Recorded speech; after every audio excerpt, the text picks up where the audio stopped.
Jadi sebelum saya kerja Kopi Kenangan, saya tuh sebenarnya malah kerja batu bara. Saya ngelihat bahwa wah teh itu tuh oke, outlet pertama sukses, outlet kedua sukses, tapi nggak bisa di skill up. Kenapa memilih nama Kopi Kenangan? Apakah ada sejarah-sejarah memoris yang membuat sehingga memilih kata-kata ini? Toko tersebut itu tuh saya sengaja pilih di depan global brand gitu ya. Oke. Ya ada dua lah, satu yang Putri Nggak takut ya berhadapan ya. dengan global brand tersebut ya?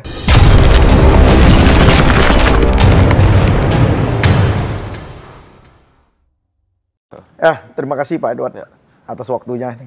No, thank you for inviting Pak. Ya, waktu yang begitu berharga Pak, masih menyediakan untuk kami bisa berbincang-bincang di acara Momentum Pak. Wah enggak lah Pak, terima kasih loh udah dikasih kesempatan. Ya, jadi Momentum ini acara bincang-bincang seputar dunia retail. Nah, kita langsung ke apa yang kita ingin cari-cari tahu nih dari seorang Pak Edward nih Pak. Mungkin Pak Edward sedikit bisa menjelaskan kepada kita-kita ini perjalanan sebelum masuk ke Kopi Kenangan dulu Pak. Pasti ada satu proses perjalanan. Silakan Pak Edward. Oke. Jadi sebelum saya kerja Kopi Kenangan, saya tuh sebenarnya malah kerja batu bara. Nggak nyambung ya, cuma sama-sama item doang nih. Tapi apa namanya, saya mulai batu bara tuh pertama kali keluar batu tuh 2011, ya kan? Tapi seiring berjalannya waktu, usaha waktu itu cukup baik gitu ya. Tetapi sayang sekali seperti yang kita ketahui pada tahun 2013, 2014 itu kan ada crash ya. Newcastle Index atau harga indeks batu bara itu dulu pada saat saya mulai itu 117, tapi sampai pada saat saya exit dari batu bara itu tinggal sisa $45. Cost padahal fix gitu ya. Jadi itu menjadi kebangkrutan pertama saya gitu ya. Dan setelah saya melihat bahwa bisnis komoditas itu naik turunnya atau orang bilang kata super cycle itu sangat kejam gitu ya. Dari situ saya berjanji pada diri saya sendiri bahwa di bisnis saya yang berikutnya saya yang kontrol harga bukan market gitu ya. Saya pengen di bisnis brand karena kalau komoditas itu semua gitulah. Warren Buffett kan pernah bilang kan kalau misalnya saya di bisnis komoditas saya dan my dumbest competitor cuma bisa paling jual $1 lebih mahal, nggak bisa lebih gitu ya, karena komoditas gitu ya. Nah jadi dari situlah akhirnya saya pada tahun 2015 mengerjakan Lewis & Carroll, itu adalah premium tea house gitu ya. Udah mulai masuk dari kegagalan di batu bara, masuk ke F&B lagi gitu ya. Silakan. Itu F&B pertama saya malahan di Lewis & Carroll yang dimana waktu itu konsepnya sih sebenarnya cukup simpel dan cukup kontradiktif juga ya. Jadi waktu saya berpikir, wah kafe banyak banget nih di Jakarta, berjamuran di mana-mana. Tapi kenapa semua orang kok kopi, nggak ada yang kerjain teh? Udahlah, gue coba deh kerjain kafe tapi formatnya itu pakai teh gitu ya. Karena saya ngelihat kalau di Amerika atau di mana tea house itu tuh cukup sukses gitu ya, seperti Tivana, Samovar, David's Tea dan sebagainya gitu ya. Jadi saya coba bikin Lewis & Carroll. Nah setelah saya kerjain itu mungkin sekitar 1,5 tahun gitu ya, saya ngelihat bahwa wah teh itu tuh oke, outlet pertama sukses, outlet kedua sukses, tapi nggak bisa di skill up gitu ya. Karena kenapa? Kalau kita mencoba untuk menjual a cup of tea or coffee dengan harga Rp40.000, itu sangat sulit untuk di scale up. Karena Rp40.000 kali 30 hari itu kan 1,2 juta atau sepertiga UMR Jakarta pada tahun 2017 gitu ya. Maka dari situ saya merasa bahwa aduh kalau saya mau kerjain sesuatu, saya mendingan kerjain sesuatu yang memang bisa jadi gede banget gitu ya. Dari situlah makanya saya membuat Kopi Kenangan yang dimana saya melihat bahwa kalau misalnya sesuatu dengan harga 40.000 itu susah untuk di scale up, kita coba deh dengan harga di bawah 20.000 gitu ya. Bisa apa enggak ini scale up, bisa apa enggak konsep ini berjalan di Jakarta, begitu juga dengan di Manado, Makassar dan sebagainya gitu ya, atau bahkan sampai ke tier 3, tier 4 city gitu ya. Itu ya yang ingin saya coba gitu ya. Dan ternyata to our surprise di tahun 2017 kita bangun toko pertama di Menara Standard Chartered dan toko tersebut itu tuh saya sengaja pilih di depan global brand gitu ya. Ya ada dua lah, satu yang Putri nggak takut ya berhadapan dengan global brand tersebut ya? Justru menurut saya kalau Anda ingin membuat sesuatu yang bisa jadi besar, you have to compete against the king gitu ya. Kan kalau you nggak berani, nggak lolos ya udah mati gitu ya. Tapi kan kita harus mencoba tes scalability gitu ya. Makanya dari situlah saya coba bangun tempat di depan 2 giant tersebut, dan bahkan di luar dari 2 giant tersebut ada minimarket, ada warung yang jual kopi-kopi sasetan. Tapi udahlah, kita coba deh. Ini kita masuk nggak nih sweet spotnya gitu ya. Dan ternyata responnya bagus. Responnya bagus sekali. Kita hari pertama jual 700 cup gitu. Hari pertama 700 cup. Dan kita bisa balik modal dalam 3 bulan gitu ya. Jadi dari situlah kita melihat bahwa wah bagus nih, dia bisa compete. Nah, sekarang kita coba tes. Sorry sedikit. Waktu toko pertama itu sendirian atau sama teman-teman nih? Kita bertiga waktu itu. Iya, jadi co-founder saya James dan Cynthia gitu ya. Kita coba di toko pertama tersebut. Waktu juga kita bisa dibilang yang Rahan Kopi Kenangan tuh cuman 1.5 man and 4 barista. Karena kenapa waktu itu James masih kerja di MNC, Cynthia juga masih kerja di Uber waktu itu, dan sementara yang full time cuma saya doang gitu ya. Dan ternyata dari 4 barista tersebut kita grow sampai dengan 5.000 barista hari ini gitu ya. Dari satu toko di Stancar tersebut kita buka toko kedua, ketiga, keempat, dan ternyata semuanya itu meskipun berdekatan dan berdekatan antara toko Kopi Kenangan dan juga berdekatan dengan kompetitor global brand tersebut, kita semua itu jalan gitu ya. Dari situ kita sangat encourage dan kita percaya bahwa kita bisa copy paste konsep ini dimanapun, kapanpun, dan semoga kita bisa menjadi coffee brand nomor 1 gitu ya di Indonesia gitu and beyond. Ya, Pak Edward, mungkin sedikit pengen tahu bagaimana cara pengelolaan sumber daya manusia, Pak. Tadi Bapak udah bilang ada 5.000-an barista, Pak ya. Ini kan pasti tidak mudah untuk memunculkan barista-barista yang terbaik yang Bapak didik nih, Pak. Pasti ada institusi yang ya sejenis akademi atau apalah yang dimiliki oleh Kenangan Group. Mungkin Pak Edward bisa jelasin kepada kita, Pak. Oke, jadi kalau kita di apa sih tugasnya HRD? HRD itu kan tugasnya itu adalah life cycle seorang employee, dia yang handle semua. Ya kan, dari hiring, training, sampai dengan juga bahkan pemutusan hubungan kerja gitu ya.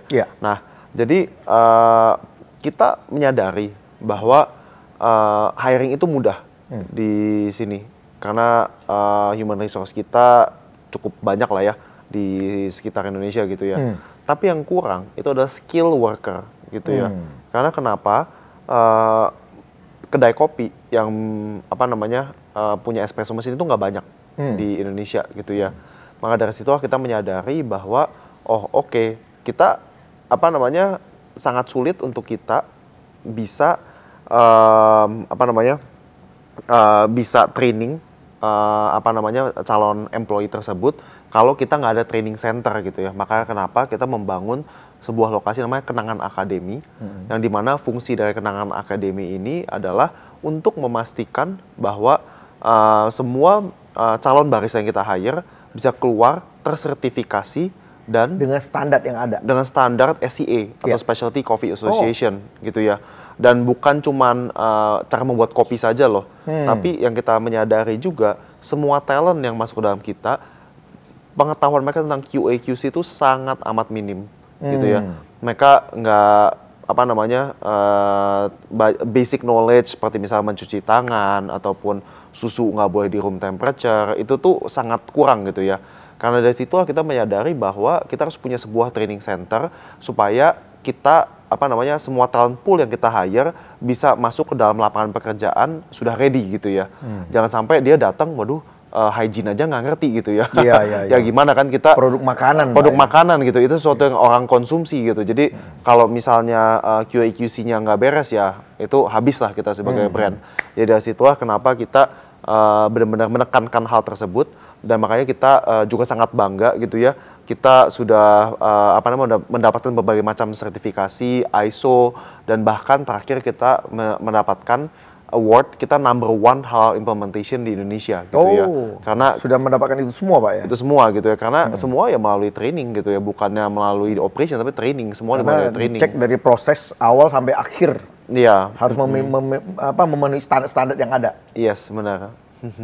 Jadi fungsinya Akademi Kenangan, Pak ya, Kenangan Akademi atau Kenangan Akademi. Kenangan Akademi itu membuat standarisasi kepada pekerja-pekerja lah saya anggap. Ya, benar. supaya melaksanakan semua prosedur SOP bagaimana melayanin dan memproduksi satu barang yang dijual itu mempunyai nilai-nilai yang sudah ditanamkan di perusahaan. Ya. Itu kuncinya, Pak ya. Benar. Wah, good, Pak. Apakah hanya untuk internal Kenangan Group atau dibuka untuk umum, Pak, akademi ini, Pak? Untuk saat ini karena ada sedemikian banyak baristanya untuk internal saja, tapi tidak menutup kemungkinan one day Kenangan Academy siapa tahu jadi Coffee University. You never know, ya kan? Banyak teman-teman juga membuat akademi-akademi yang lain tentang retail, Pak. Iya. Itu mungkin in the future, tapi sekarang belum. Iya. Untuk memaksimalkan apa yang ada lah nanti the next, kalau sudah dibuka kan bisa bermanfaat bagi masyarakat, Ya. Pak Edward. Sampai di sana, saya pengen tanya nih, positioning yang you masuk dari segi pricing, berhadapan dengan global brand, juga ada yang kopi warungan lah kita cerita yang saset itu, you positioningnya kalau kita lihat ada di middle-nya ya, di tengah-tengah. Tengah-tengah, benar. Itu sweet spot yang kita lihat lah, karena saya melihat bahwa saya simple math aja sebenarnya. Saya ngelihat bahwa global brand itu tuh bisa dibilang COGS mungkin sekitar 30% gitu ya, atau less gitu ya. Tapi dia membayar rental itu cukup mahal, 17-18% gitu ya. Sementara kalau Kopi Kenangan, saya ngelihat bahwa maksimum COGS yang bisa saya bayar itu mungkin sekitar 40% gitu ya. Emang termasuk tinggi buat F&B. Bapak juga yang udah berkecimpung di dunia retail tahu lah itu termasuk tinggi gitu ya, 40%. Tapi saya melihat bahwa ujung-ujungan yang penting store profit gitu ya. Betul. Artinya kan kita tinggal shifting cost aja gitu ya. Shifting cost dalam artian rental mungkin kalau global brand bayar 17-18%, ya saya bayar 7% gitu ya. Makanya dari situlah Kopi Kenangan itu pada format-format awalnya nggak ada seating, nggak ada wifi. Sebenarnya kalau kita melihat global brand, itu tuh size-nya 200-300 meter persegi, lalu abis itu sofanya empuk, nyaman, meeting enak, nature lighting-nya dapet, lalu wifi-nya kenceng gitu ya. Tapi itu semua kan cost sebenarnya, ya kan? Kalau kita nggak mau, kita benar-benar kita mau jual high quality coffee, equivalent if not better than global brand gitu ya. Dan kenapa akhirnya saya arrive pada pricing tersebut? Karena saya ngeliat, oke, gue siap COGS 40%. Nah, gue mau coba keluarin kopi yang menurut gue adalah high quality gitu ya. Dan setelah kita melakukan high quality tersebut, kita ternyata pricingnya bisa 18.000 gitu pada saat kita mulai dulu. Saat pertama cuma 18.000. Iya. Nah, saya tanya nih, kenapa memilih nama Kopi Kenangan? Apakah ada sejarah-sejarah memoris yang membuat sehingga memilih kata-kata ini, brand ini? Jadi jadi kalau dalam hal branding, branding itu kan sebenarnya adalah how can you be different gitu ya. Oke. Karena kalau branding kita namanya sama-sama semua ya orang nggak inget gitu ya. Kan in the sea of brands, kalau kita namanya tidak differentiated, orang pasti lupa gitu ya. Branding itu kan intinya mau bikin orang inget. Kalau kita different, orang inget gitu ya. Maka dari situlah saya pikir, wah dulu orang kalau bikin cafe namanya misalnya common coffee atau namanya 115 atau apa gitu ya, sesuatu yang sangat western gitu ya. Tapi saya lihatin loh, kok nggak ada orang yang bikin kafe namanya tuh Indonesia gitu ya. Dan bukan cuma Indonesia aja, tapi sesuatu yang mungkin sedikit fun gitu ya, witty gitu kan. Nah kalau dari situ saya melihat bahwa brand kafe itu tuh bisa kita menggunakan sesuatu yang Indonesia dan juga fun gitu. Maka dari situ saya pikir kopi cocoknya sama kata apa ya? Oh, kenangan cocok tuh, rhyme-nya enak gitu ya, kopi kenangan. Nah, lalu dari situ kita pikir lagi, kenangan apa sih orang yang paling ingat? Ya kenangan mantan gitu. Ya kan siapa yang bukan karena ada kejadian-kejadian sebelumnya ya. Bukan, karena dari logika sih sebenarnya gitu ya. Kita melihat bahwa kenangan yang tidak mungkin dilupakan itu kenangan mantan gitu ya. Makanya kenapa kopi kenangan brandingnya semua itu didefinisi. Misalnya kopi kenangan mantan gitu ya. Itu definisinya tuh kenangan manis yang sudah tidak ada, tapi suka muncul tiba-tiba di pikiran gitu ya. Ya kan, karena nggak bisa lupa gitu. Jadi semua menu kita tuh ada definisinya gitu ya. Semuanya tuh with the purpose. Terkonsep dengan baik lah. Terkonsep dengan baik lah gitu ya. Apa yang sudah lihat sekeliling ada, kita membuat sesuatu yang untuk future-nya. Supaya orang bukan hanya sekedar jual produknya, tapi namanya pun harus harus menarik dan orang ingat Membumi gitu ya. lah. Membumi lah gitu ya. Iya. Ini menarik. Iya. Dan lucunya setelah kita bikin nama kopi kenangan itu kan banyak tuh mulai muncul-munculan. Muncul-munculan Iya, gitu ya. iya. Nah, kalau saya disuruh bikin lagi kopi kenangan hari ini, saya nggak akan namain kopi kenangan. Oke. Karena udah jadi terlalu overuse kalau kayak Iya, gitu. iya. Itu makanya yang saya maksud dengan be different gitu ya. Mungkin ada satu brand cukup sukses dengan menggunakan nama yang nyeleneh gitu ya. Tapi untuk berikutnya ya mungkin udah overuse gitu, udah boring juga orang. Iya, iya. Makanya kenapa pada saat kita launching di Malaysia namanya juga kenangan kopi gitu ya, yang lebih serius gitu ya di situ. Sejak proses ini, sekarang outletnya hampir 1.000 Pak ya? Outlet kita tuh sekitar 850-an. Yes. 850-an. Saya kira dalam waktu sebentar lagi mencapai 1.000 lah. Hampir Semoga, setiap hari amin. buka satu katanya Pak, denger ya Pak? Hampir saya buka satu Iya. benar. Sekarang tadi udah singgung sampai keluar ya ke Malaysia ya.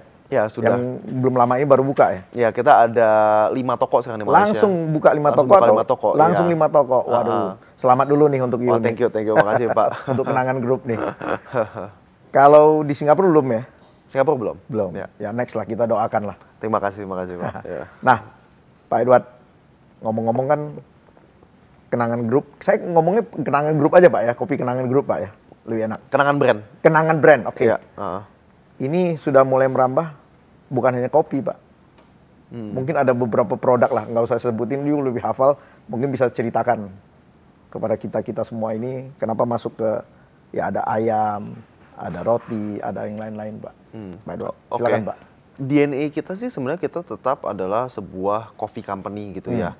Tapi kita melihat bahwa ini mungkin perlu digarisbawahi juga bahwa kita tuh tech enabled. Kita punya aplikasi yang dimana user kita tuh udah 2,5 juta. Oke. Itu tuh sangat banyak gitu ya, bisa dibilang. Nah, dan kita merasa cukup sayang kalau misalnya kita hanya menjual kopi gitu ya. Karena nggak semua orang minum kopi gitu ya. Makanya kenapa di Kopi Kenangan juga jual boba, jual Thai tea, Milo, dan cukup laku juga gitu ya. Karena kita melihat bahwa orang pada saat ingin membeli kopi nggak tentu orang sekitarnya mau minum kopi juga, siapa tahu dia mau snack juga on top gitu. Memberikan alternatif lah Memberikan kepada alternatif. sekelompok anak muda yang datang atau siapapun tamu-tamu customer yang datang, yang satu suka kopi, yang lain mungkin suka yang ini itu. Ya, dan mungkin mau snack roti. Iya. Makanya kita ada cerita roti dan ada kenangan manis. Dan ternyata tuh tanpa kita melakukan banyak marketing, orang tuh udah secara natural tuh membeli roti kita. Karena temannya kopi kan roti gitu ya. Orang tuh memang pengen gitu ya. Kalau saya selalu bilang ke anak-anak marketing kita, di Holy Trinity di Indonesia itu kopi, roti, rokok. Itu digabung jadi 3 tuh. Orang sangat klop dah udah Iya, gitu ya. iya. Nah, makanya kenapa kita melihat bahwa kita harus ada rotinya gitu ya. Yang dimana di Jepang cukup enak juga. Lalu setelah itu kita melihat juga, oke, kalau kita day part analysis kita, kan kita lihat sales by hourly gitu ya. Wah, kita kuat siang, kita kuat after lunch. Lalu udah nggak ada apa-apa, kan sayang. Iya.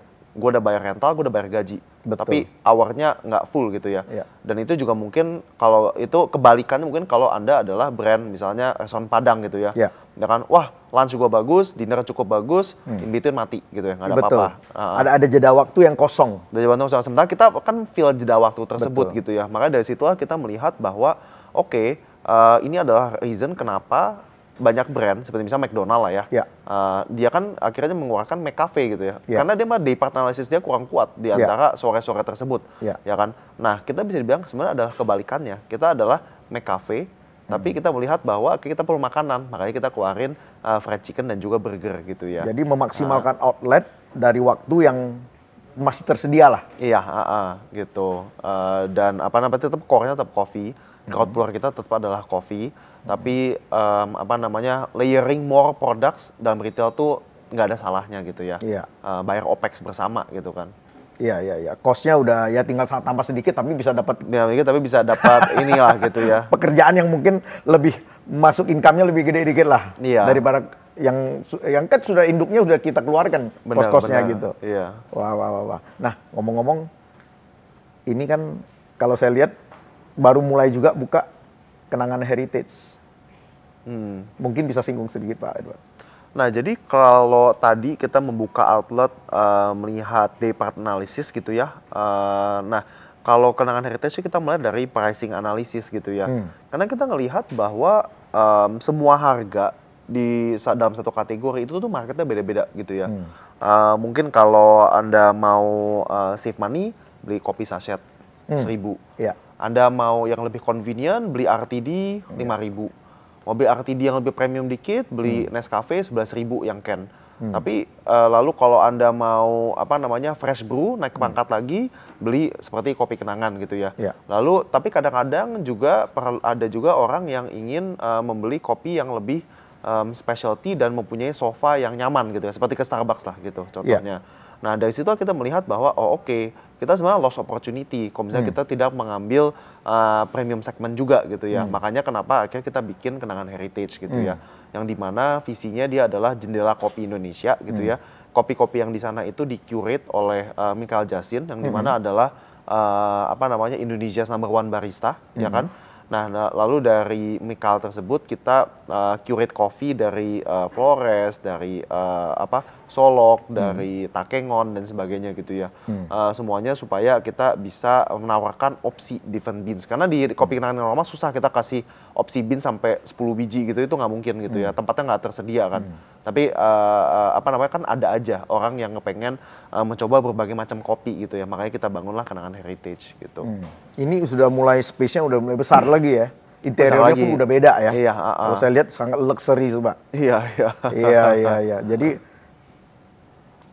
dari Kenangan Group udah melihat ini sudah mungkin akan masuk ke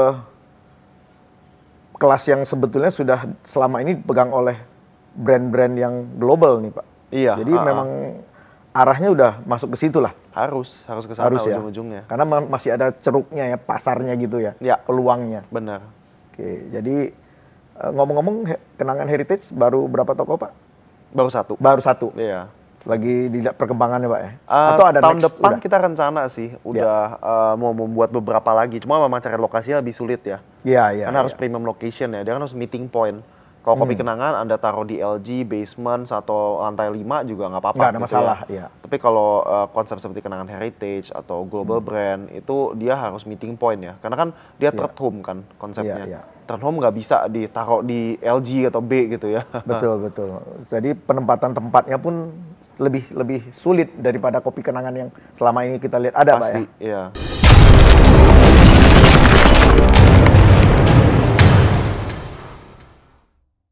Saya ada satu lihat sering di berita ada ucapan selamat di New York State. Bagaimana dalam teknologi dimanfaatkan oleh Kenangan Group Pak, baik di dalam pengelolaan internal maupun di dalam penjualan Pak. Jadi kalau Anda nonton Iron Man, kan Iron Man punya tuh AI-nya namanya Jarvis, just a rather very intelligent system gitu ya. Nah kalau kita Jarvin, baru terakhir ini kan dalam 1-2 tahun ini teman-teman minimarket juga banyak jual kopi juga Pak. Iya benar. Di dalam outlet mereka. Iya. Merasa tersaingin nggak Pak?